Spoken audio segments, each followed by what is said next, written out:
তাৰিখৰ পৰা চাউলৰ লগতে দালি নিমখ আৰু চেনিও আপোনালোকে কম দামত পোৱা আৰম্ভ কৰিব। আমাৰ বুথতো হাত ডাঙক যোনে যোনে চাই আছে। আমাৰ ৰেচন কাৰ্ড আছে নে নাই সকলোৰে? বঢ়িয়া। এই ৰেচন কাৰ্ডত আমি কি পাইছিলো? এতিয়ালৈকে আমি ৰেচন কাৰ্ডত চাউল পাইছিলো। 1 নৱেম্বৰৰ পৰা ৰেচন লোকত দালি নিমখ আৰু চেনি কম দামত দিয়া আমি আৰম্ভ কৰিম। 1 তাৰিখৰ পৰা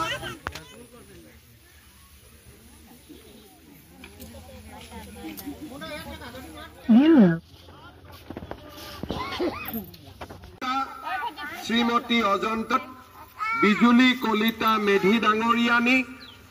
পূব গুৱাহাটী সমষ্টিৰ বিধায়ক সিদ্ধাৰ্থ ভট্টাচাৰ্য, সুমন হৰিপ্ৰিয়া ডাঙৰীয়ানী, গুৱাহাটী পৌৰ নিগম সচিব জয়ন্ত নাৰিকা ডাঙৰীয়া, বিত্ত বিভাগৰ আয়ুক্ত, আমাৰ এই অনুষ্ঠানত আভাসীয়ভাৱে 991টা স্থানত সংযোজিত হৈ থকা মোৰ অতিকে শ্ৰদ্ধাৰ আই মাতৃক আজিৰ দিনটো দিন আৰু মহিলা শব্দ সোণোৱালী দিন হিচাপে আমি অসমৰ 38 লাখ 38 লাখ মহিলালৈ প্ৰত্যেক মাহত এই অৰুণোদয় আঁচনিৰ ধন হিতাধিকাৰীক আমি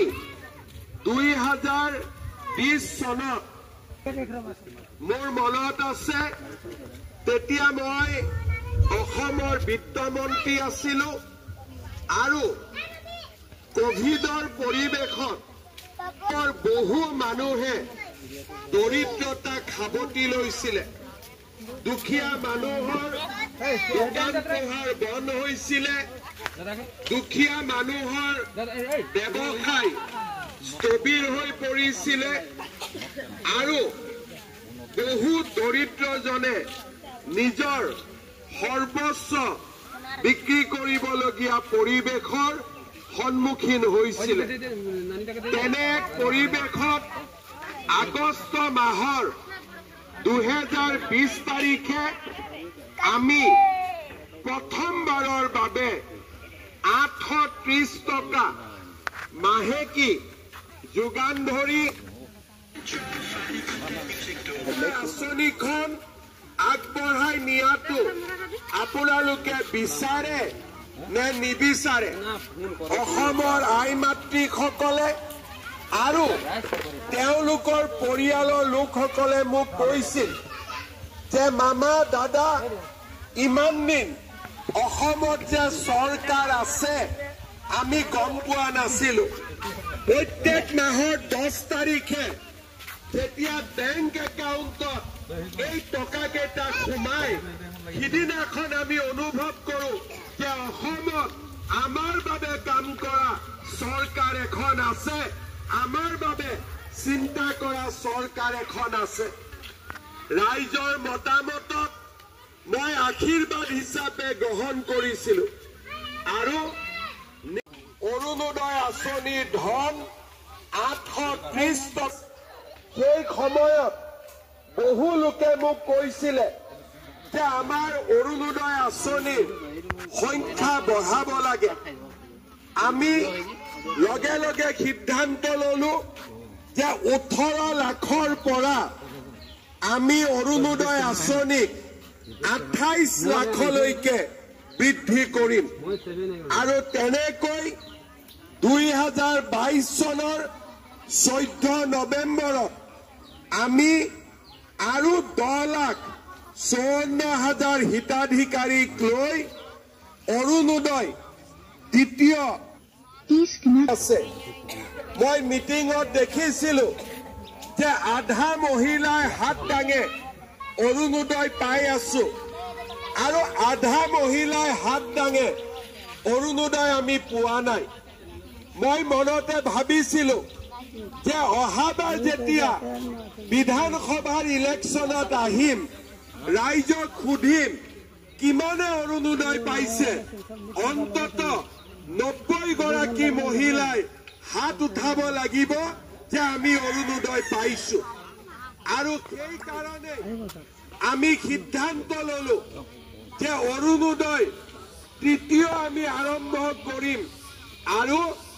40 লাখ মহিলাক আমি অৰুণোদয় আঁচনি প্ৰদান কৰিম যোৱা এটা বছৰৰ বহু কষ্টৰ পিছত প্ৰথমতে ৰেচন কাৰ্ড দিলো যাৰ ৰেচন কাৰ্ড নাছিলে ৰেচন কাৰ্ড দিয়াৰ পিছত অৰুণোদয়ত নাম ললো গাঁও সভা পাতিলো এবছৰ অজন্তা নেওগ জয়ন্তনুত আজি আমি সমবেত হৈছো বড়োলেণ্ড টেৰিটৰিয়েল এলেকাত নিৰ্বাচন অনুষ্ঠিত হৈ গল তাতো আমি 6 লাখ মহিলাক অৰুণোদয় দিম কিন্তু উঠাটো হাত ডাঙক যোনে যোনে চাই আছে আমাক ৰেচন কাৰ্ড আছে নে নাই সকলোৰে আৰম্ভ কৰিম 1 তাৰিখৰ পৰা চাউলৰ লগতে দালি নিমখ আৰু চেনিও আপোনালোকে কম দামত পোৱা আৰম্ভ কৰিব কি বাকি থাকিলে মিঠাতেল হয় না নহয় এতিয়া কাৰ কাৰ ঘৰত গেছৰ কানেকশ্যন আছে হাত ডাঙক এতিয়া আমি যে আপোনালোকক গেছৰ 950 টকা গেছৰ দাম 250 টকা চৰকাৰে দিলে 700 টকা হ'ব আৰু 550 টকাৰ গেছৰ দাম চৰকাৰে 250 টকা দিলে 300 টকা হ'ব সেইকাৰণে মই আপোনালোকক অৰুণোদয়ত পাব 250 টকা গেছৰ কাৰণে পাব কিমান হল তেতিয়াহ'লে দুইটা যোগ কৰিলে কিমান হল 1500 হল হয় না নহয় এতিয়া বাকি থাকিলে মিঠাতেলটো অহাবাৰ মোক ভোট দি জিকাই দিয়ক মিঠাতেলটো কৰি দিম হ'ব হ'ব না নহ'ব এটাই বাত লাগে না এতিয়া আপোনালোকে চাওক ল'ৰাৰ এডমিশ্যন ছোৱালীৰ এডমিশ্যন কোনে কৰে চৰকাৰে কৰি দিয়ে দিয়ে নে নিদিয়ে ল'ৰাৰ এডমিশ্যন ছোৱালীৰ এডমিশ্যন চৰকাৰে কৰে ছোৱালীক কোনে পঢ়ুৱাই মামাই পঢ়ুৱাই হয় নে নহয় ছোৱালীক মামাই পঢ়ুৱাই চাই কাৰণে বেংকৰ একাউণ্টটো ঠিক হৈ থাকিব লাগে KYC হোৱা নাই আপোনালোকে নিজৰ বেংক একাউণ্টটো পৰিষ্কাৰ কৰি ৰাখিব নিজৰ বেংক একাউণ্টটো যদি পৰিষ্কাৰ হৈ নাথাকে তেতিয়াহ'লে অৰুণোদয় টকা আমি পঠালেও আপোনালোকৰ একাউণ্টত গৈ নাপায়গৈ এইটো হ'ল 1 নম্বৰ 2